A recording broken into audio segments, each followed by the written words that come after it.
Welcome to Everything Homestead. It's spring now and our spruce trees are in full kind of bloom with the new little leaf growths that they're putting out. You can see that they're a very light green and the older spruce are kind of a grayish green. Well, these light green little leaf, I don't even know what you call them, the little leaf growths, if you gather those, you can turn them into spruce syrup. And spruce syrup was used by the pioneers here in the Pacific Northwest and all along the coast of California, wherever there were spruce trees, because we don't have maple trees here. So they would make spruce syrup instead of back east where you have maple trees and maple syrup is made. Spruce syrup can be used in multiple ways. You can use it over pancakes or any kind of baked goods. You can also pour it in some ice cold water and have what they called spruce lemonade or pioneer lemonade. It has a slight citrus flavor, so it does taste a little bit like lemonade, and the more concentrated you make it, the stronger the flavor. You can only do this in the early to mid-spring when these little growth areas, when you can pluck them, because they're almost too old, and I'll show you some of that. Once they get to that really stiff and they're starting to turn into that gray-green color, it's too late. You won't get the flavor out of them. So they have to be soft, they have to be flexible, and they have to be light green. So here's one of my spruce trees. I have easily over 100 around here. And you can see that this little branch is coming out straight from the bottom of the trunk. They do that. You'll have little branches coming out up and down the tree. You don't have to go and try and climb to get up to the tip top. A lot of times if you just let these grow for a couple years, you can harvest quite a bit, then you can cut them off and more will grow. So what we're looking for, these are still flexible. They're not pricking me. And you can see I can bend them. They're very flexible. They're not quite that gray-green yet. This one, on the other hand, it's pricking me. As soon as I touch it, it actually hurts a little bit. And the tip is flexible, but it's not as flexible here. It's going to snap. And then when you look underneath, it's definitely gray-green. So this one's too old. I wouldn't want this one. Additionally, you'll have, if you get out soon enough, you'll have these teeny tiny little ones, let me get it out here, that are just starting. It's just starting to grow. It hasn't opened up like its neighbors over here. It's almost like a little cat or dog's paw. And so these are the best. They have the most flavor because they're the newest. They're not opened at all. So I like to get those. These will also blow off of the tree in heavy wind, and we had a storm last night, so the ground is absolutely littered with these beautiful little things. So I pick them up off the ground because all of these get washed. So you can definitely use the ones that fall. So I'm just going to go in here and start snapping them off. One of the things you have to keep in mind is the way this works. You have, this is last year's growth. Oh boy, that's pricky. Wow, that's like needles. So this is last year's growth. This is this year's growth. When I take it off of here, it's not going to grow again. The tree is going to have to send out more, or it's going to have to split from here, split out, and produce more next year. So if I take too many off of here, I'm going to leave this one because it's already prickly, and I'm going to pull both of these. If I leave that one, it will grow into a longer branch, and next year you'll see 2 or 3 coming off from this end. Just like this one is producing one, this one will produce one as well. So responsible harvesting and foraging is really important because you could end up ruining your source of spruce if you took every single little tip there was. Now on a branch like this, I could potentially harvest the entire thing because I don't really want a branch growing off this way, and within a year or two we'll come through and we'll cut it off anyway. But I would like to have at least another year or two of harvesting these little babies. So I'm not going to take every single one off of here. I'm going to go ahead and harvest what's here, and I'm just putting it in a bucket or a bowl. And when I'm completely done, we'll give you another shot of this to show you how much I actually took and how much I actually left. Okay, so I finished harvesting on this one. I tried to leave one leaf per branch. Here's another one, I left one leaf, another one. This one actually has a little baby one growing, so it will end up with two. Here's one, here's one, here's one, here's one. This top one is going to be a beautiful new growth. So I left enough for it to continue growing next year, and then next year we will have anywhere from 2 to 8 new ones per tip here, because they will branch out here, and then on this end they will also branch out, so you get a double harvest because this whole thing is still alive. If I were to take this off, it ends right here. You might get a few tips growing, but it's not really going to produce these long branches. And we had some bark fall off. Okay, so now I'm going to show you what it looks like to harvest them off of the ground, and then we'll go inside and start making the spruce syrup. So one of the easiest ways to harvest these is just to pick them up from the ground, and you can pop them in the freezer until you have enough. But when the wind blows, these things just pop off. Like I said last night, we had a really big storm come through, high winds and rain, and so we have them everywhere on the ground. So I'm just going to pick these up because they do get washed. They're very fresh. They haven't been stomped on. And I'm just going to go over the whole ground and pick these up and use them. The next step is to rinse these really well, because even though they look clean and they're up high, they still get covered with dust. And you might have a few spiders in there and some other things. It's okay to let them sit overnight too, because you're allowing the little spruce tips, you're allowing them to get completely saturated with water. They swell up a little bit. And then when you boil it, more of the flavor, more of the juices come out when they're not a little dehydrated from sitting around after being picked. So I'm just going to rinse them. And then I just let it strain a little bit. And I put them in a pot. So I'm going to go ahead and do the rest, and I'll show you how dirty this is when we're done. So this is the water, the rinse water, and it's a little grungy, and I'm not sure if you can see it, but there is a very fine layer of pollen, yellow pollen across the top of it.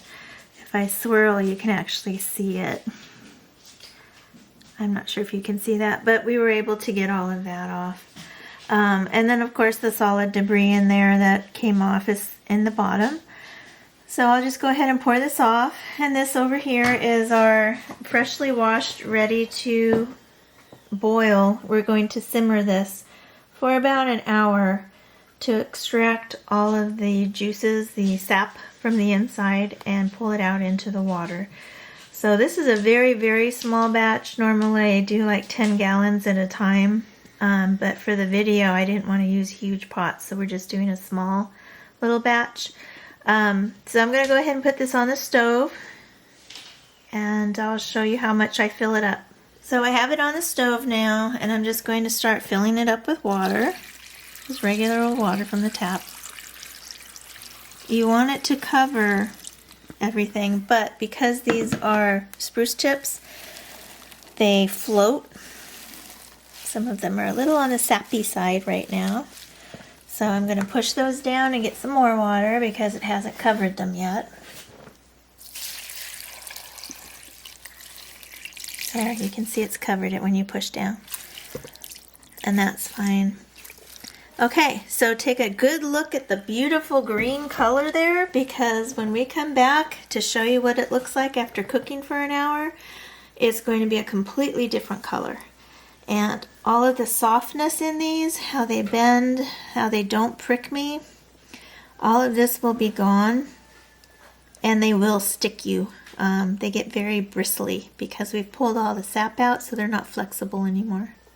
So this went ahead and cooked for me, and as I said, it's going to be a completely different color and consistency. Look at the water. This is all sap that's come out, and that sap is the flavor. Just like with maple syrup, this is spruce syrup. that we're making. And so this is all the color that you're going to see. It's even a little bit thicker. So what I'm going to do is I'm going to just pick these up and I'm going to strain it a little bit.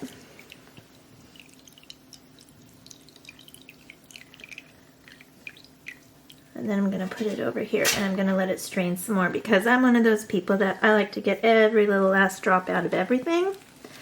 My dad grew up in the Great Depression and he taught me to make use of everything right down to the last drop.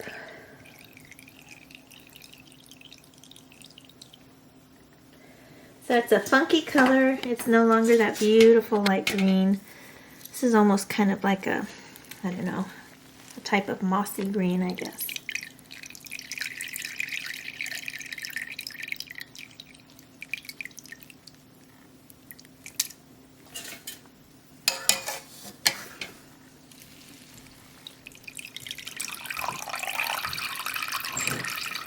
And today, while this was cooking, I was outside and I trimmed the hooves of 8 of my goats. So we had to turn this off halfway through the goat trimming, the hoof trimming. And so it sat, which is fine. I've done this many, many times and it works really well. I think it actually helps extract more than just the boiling. And what I'm going to do, because it's getting late, is I'm going to put this in the refrigerator and let it sit overnight. And then tomorrow I will filter it one last time and get anything out of it, because everything will sink to the bottom. So what I'll be able to do is filter it one last time, and then all the things that are in the bottom I can kind of leave on the bottom. I'll just pour and be really careful, and all those little bits and pieces and solids that go to the bottom, I'll just leave them in there. Alright, I think that's about it. So what I'm going to do is I'm going to let the strainer part over here continue to strain for about 20 minutes, and then I will lift it up and get rid of all of these into the trash or to the compost. I would not give them to any animals, but you can put it in the compost pile. I will probably just throw them away. We have a lot of this outside in the yard. We don't need more. And then I'll go ahead and I'll put fabric across here, and I'll show you that in a minute. And I will filter it once, and then I'm going to put that in the fridge. Alright, so my spruce tips, I went ahead and put them in the trash, rinsed everything out. I'm going to put an old flour sack towel on top, push it down a little bit so I know one side, you know, I don't want it to go like this and have a big gap. So I like to push it down inside so I know that it's going to fit. And then I'm going to take my spruce liquid. I'm just going to pour it in. Now I know there's going to be some solids in here. You can never get 100% out until you do this. And then I take all 4 corners and I lift it up. And I strain it. Now that beautiful color in there, I don't even know what color, it's sort of like peachy, it's almost skin color. As we cook it, you'll notice it gets a little bit more orangish, a honey color. Once we add the sugar to this, it becomes a beautiful golden color. The sugar seems to blend, mesh with that sap, and you end up with just a beautiful, beautiful syrup in the end. Okay, so I'm going to put this into a bowl with a lid, and I'm going to put it in the fridge overnight. I could, if I had time right now, which I don't, I could just go ahead and add sugar, get it started on the stove, and boil it down. But what I'm going to do right now is put it in the fridge because I'm tired. 8 goats, 24 hooves, that was a lot for me to do. So this is going to sit overnight, and we'll get started with it tomorrow. So this has been sitting overnight because I did not have time yesterday to do this. And I wanted to show you what a beautiful color it is. Because once we start to heat it up and then we add the sugar, this becomes completely clear. Right now it's an opaque color. It has some bubbles in there, but you can see it looks like sap. And it actually is. It's the sap mixed with water. Now, oh, I wish you could smell it. Oh, it smells so good. It smells a little bit like citrus, a lot like spruce, and it actually makes your mouth water a little bit. So what I'm going to do is I'm going to put it in my pot and I'm going to boil it, and I'm going to reduce it by about 1/3 so that it's very concentrated. That way when I add my sugar, that's the final step, it turns more into a syrup. It gives a sweetness. If I were to add the sugar right now and then boil it, it turns into almost a molasses type substance. It's very thick, it's extremely dark like molasses, and it tastes like molasses. So it's a nice molasses substitute if you need to make your own. And I do have some of that I overcook on purpose so that I can have that stored up and use like molasses. But I want this one to be very clear, very beautiful. It actually looks like maple syrup by the time we're done. So I'm going to go ahead and pour this in and put it on the stove and bring it up to a boil, and I will show you what it looks like at that point when we add the sugar. Alright, so we've got our sap mixture boiling right now, and it's condensed down by at least a cup, maybe a little bit more. And I'm going to put 1/2 cup sugar per 1 cup of spruce liquid right now. I'm going to let it boil for a while, and then I'm going to taste it. If it's not sweet enough, I'll add some more. So this is what 8 cups of sugar looks like.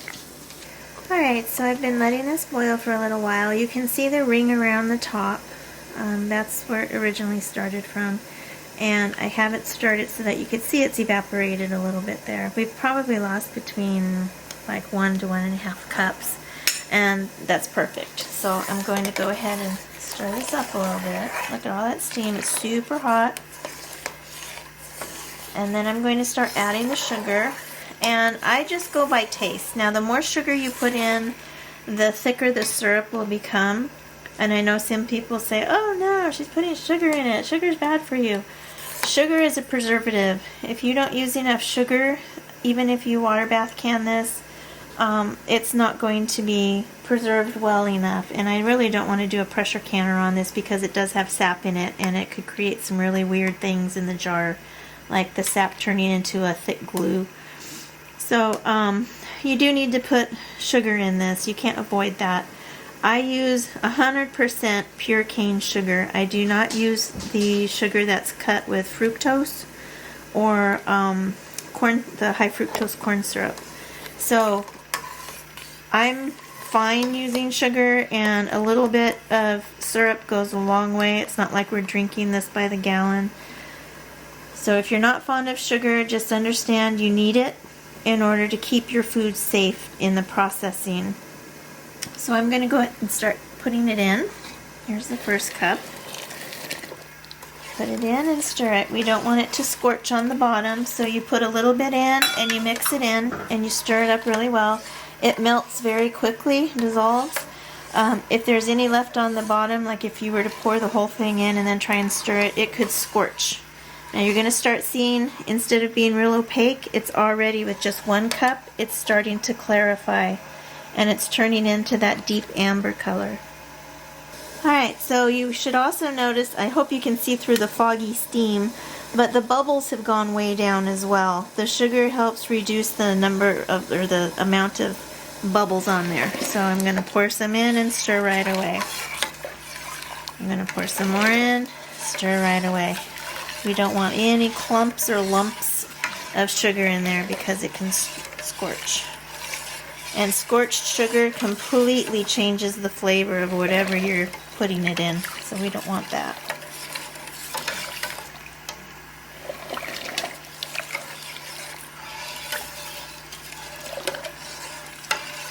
Alright, and now you can see it's almost clear.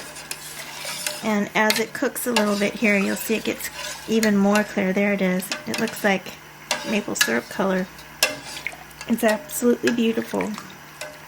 So we'll go ahead and let it boil for a few minutes here to thicken. Okay, so I just did a taste test, and it's slightly sweet, but not really sweet. And it's also not really thick. It is thicker than it was before I added the sugar, So I'm going to add some more sugar because we want it sweet. We want it to be concentrated enough that it does its own preservation. So here we go. That way when you have it in your refrigerator too, it'll last a little bit longer. So there's the first cup of the second batch of sugar. And it definitely has a citrus flavor to it.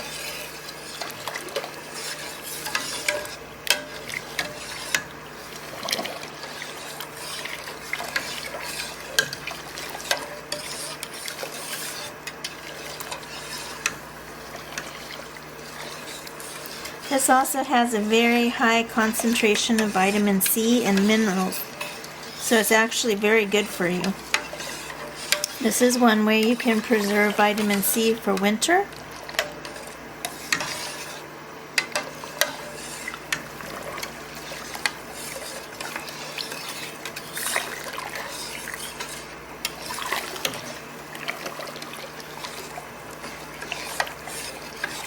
Alright, and that's the last of the sugar. We'll just let it boil for a few minutes here, and then I'll give it another taste test. And what I'm looking for is it to be nice and sweet, have a very smooth, kind of mellow flavor. If it tastes too strong of spruce or like a sapped flavor, you need more sugar. So we'll go ahead and let that go for a few minutes and bring it back up to a boil. So we now have 1 cup liquid to 1 cup sugar in here, so it's equally balanced. And as you can see, the foam is coming up a little bit, but we don't really have bubbles, so that's fine. It also is getting darker. If I were to let this continue to boil for another half hour, even an hour if I wanted to make it really thick, I would end up with molasses, a molasses substitute, and that is actually really good. It's full of minerals. It does taste very similar to molasses, but that's not what I want to do here. I want to capture this as almost a liquid, like a slightly thickened liquid. That way I can use it as a drink for a poor man's lemonade, or I can pour it over pancakes or waffles. And because it's slightly more liquid, it goes directly into it instead of running off the top. And with that said, syrup is simply a liquid that is sweetened with sugar, honey, something like that. And that's what we have here. You can make it thicker, and that's what most store-bought items are very thick, but they kind of cheat and they put thickeners in there. It's not because they've made it that way. They've just added things to make it thick. I'm going to leave mine like this. So I don't want it to get any darker. I don't want it to get any thicker. So I'm going to turn the heat off right now. There we go. So I'm going to let this stop boiling. And in the meantime, I'm going to show you how to make an impromptu water bath canner. Some of you probably already know how to do this, some of you may not, so I'm going to show you how to do that. Alright, so I have just a regular cooking pot that I use for soup and stew and chili and things. I don't have my canner within reach, so I'm going to make an impromptu canner. And to do that, you get either a kitchen towel or I have a dishcloth. And you're going to put that on the bottom. It's going to float right now, there's nothing to weigh it down. I'm going to take one of my full jars and I'm going to sit it on top of this. All you need is a barrier between the bottom of, it looks like it boiled away, from the bottom of the jar and the bottom of the pan. It can get way too hot. Now behave yourself here. Okay, let me get the second one in, because this one just wants to float too much, and I'm going to turn this down just a little bit so the bubbles go down a little bit. There we go. Spread it out. Now I'm going to capture that corner and get it down there. There's the first one. Now I'm going to put this over here so I can capture the second corner. and put my jar in there. Put a jar right here. And so on. I will get the second one I have. I could have used a flour sack towel folded a couple times, but I wanted something a little thicker, so I used these. Okay, I'll get the rest of the jars in, and then I'll show you what it looks like. So I have my jar, and I have my funnel, and I'm going to use a ladle, and I'm just going to fill it up to within about 1/2 inch of the top. It's such a beautiful color, and the smell is amazing.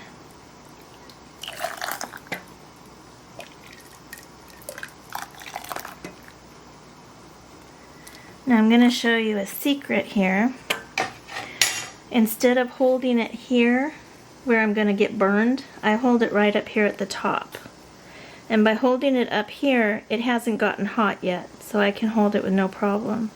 Never hold it around the base. And if you try and use a hot pad, a lot of times you end up burning yourself because you can't hold it right, or it slips or whatever. But you can see this is boiling hot and I'm still holding it. It's not a problem. So try and do that in the future, and it'll save your fingers. And you can see that beautiful color.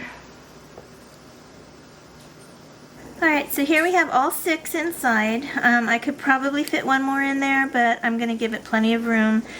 I also have about 4 inches of water on top. I like a nice thick layer of water on top.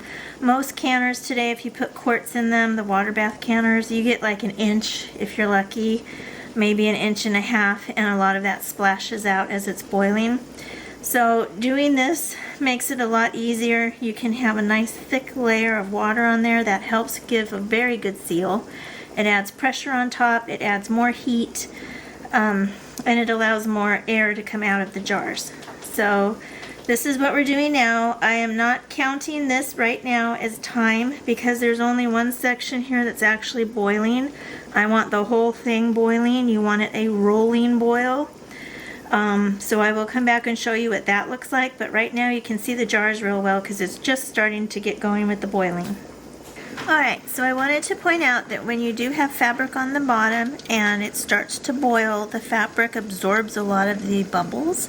So you won't see a lot of bubbles in the center because it's covered by fabric. What you're looking for are bubbles around here. There's a lot of bubbles there. It's coming up nice and heavy. There's bubbles back here. The bubbles are gathering under the fabric, coming across and coming up. You know, going over here, coming up this way. And there's bubbles here, and there's bubbles here, and there's bubbles here. So this I'm calling a rolling boil, and I'm going to go ahead and time it. I'm going to have them in here for about 15 minutes. And because they are pints, my smaller jars, my half pints, I'll put them in for 10 minutes. So this is good to go for 15 minutes, and I'll show you when we pull the jars out. Alright, so it's been 15 minutes, and you're going to pull them straight up. Hold it over your pot. If the jar is going to break for some reason, let it break over your pot, then transfer it over. We're going to do that over and over until we have all of these out. And they are just going to sit here. They will seal, cool down, and they'll be good to go on the shelf. Now tomorrow I will show you some of the things I do with this syrup. But for now, you can just look at that beautiful honey color in there. And it's actually really good for you. Here's the finished results. We've got basically 9 pints worth of spruce syrup. And like I said, it's like a honey color.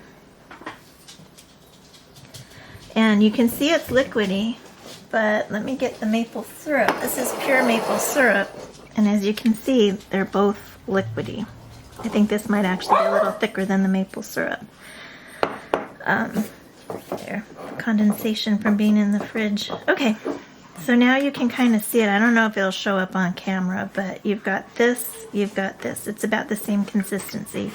With modern syrups, most of the ones you buy in the store have a thickener in them, and that's what people are used to. They think it needs to be super thick. It needs to like kind of sit on the top of pancakes.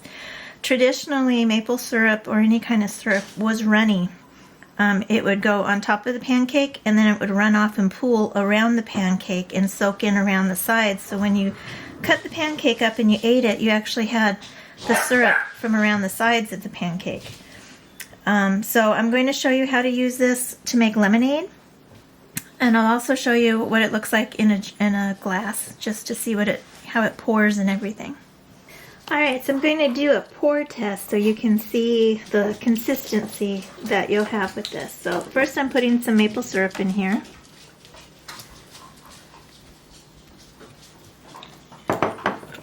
And then I'll put some spruce syrup on the other side.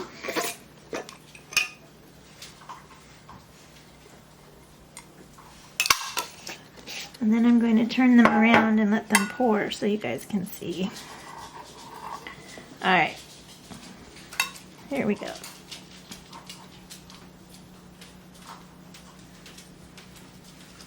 You can kind of see it's liquidy. This was also, the maple syrup was also in the fridge, I just realized that, so it's going to be slightly thicker. But it's about the same consistency, especially when this is warmed up. The maple syrup gets a little bit thicker when it's cold, and the spruce syrup will too. If you put it in the fridge, it will get a little bit thicker. So this is normal, and this is what you're aiming for. If you decide to continue to let the liquid cook and evaporate more water from your base, it will get darker and darker, and it concentrates all the minerals. This is very, very rich in minerals and vitamin C. So the longer you cook it, the more dense the minerals become, and it becomes almost like a molasses color. So right here we have like a skin peachy color. And I like it like this because it still has that really fresh citrus flavor. It has a little bit of the spruce flavor. It's really good if you want to put it over like pound cake or put it in frostings. Obviously, since this is something you've never tasted before, I would make it and then taste it before you put it on something that you've cooked or baked, because if you don't like it, you can't take it off. Alright, I'm going to show you how to make the poor man's lemonade, and that's just spruce syrup, water, and some ice if you have ice. I also wanted to point out I've reused my lids. This was sliced beef back from 2020. I do reuse my lids, especially for something like syrup or fruit. I can get 2 to 3 uses out of each lid, so I do that. If you want to do that, that's up to you. Alright, so first of all, you're going to pour some of the syrup into the bottom of your jar. That's about an inch worth. I like to pour the syrup first, and then I'm going to pour the water in. And you can see it starts to dilute it, and it turns it kind of a white opaque color. And then I'm just going to add ice to that.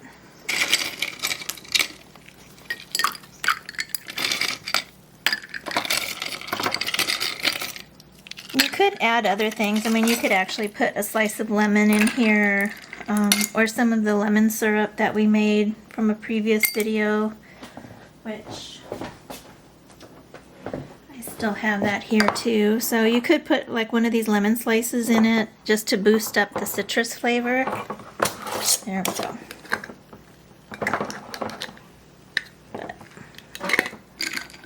There we are.